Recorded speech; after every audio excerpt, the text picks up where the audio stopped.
Hi mga besi ko! Magandang araw! It's me again ang bubulabog sa araw nyo. Samahan nyo nga ulit ako ngayong araw. Bumili nga pala ako sa taas ng uulamin namin ngayong gabi. Paa ng manok na nga lang ang binil ko, hindi ko na nga lang nabidyuhan kasi sobrang daming tao.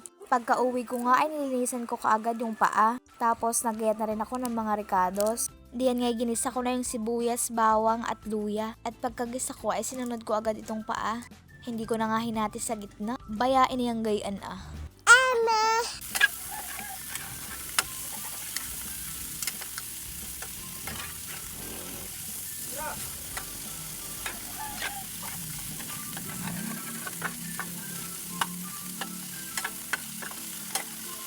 Dini nga ay pagkatapos kong igisa at pakuluan, akin nang hinalo-halo muna.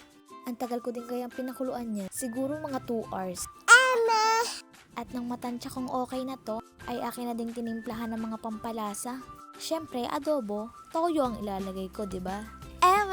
Alangan namang ketchup ano. Kainaman ka naman. Kulang pa nga yung toyo na nailagay ko. Kaya nagbukas ulit ako ng isa pa. Naglagay ulit ako diyan. Kita nyo naman ano. At sakto na nga yung toyo na nilagay ko. Kaya ngayon ilalagyan ko naman ng suka, konti lang nga. Baka kasi imbis na adobo ay maging adobong paksiw ang kalabasan nito, ano? Pagkatapos ko ang lagyan ng toyo at suka, tinitimplahan ko naman to ng mga pampalasa. Ngayon naman ay nilagyan ko na yan ng paminta. At kasunod ko namang ilalagay ay itong magic sarap. Walan yung manok ni Kuya mo Aldrin yan. Panay-panay ang tilaok.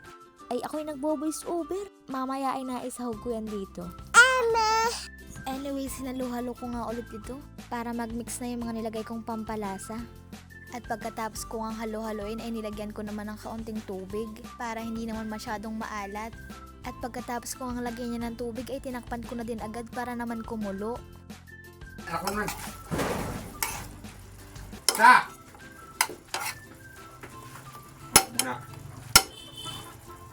Okay na to.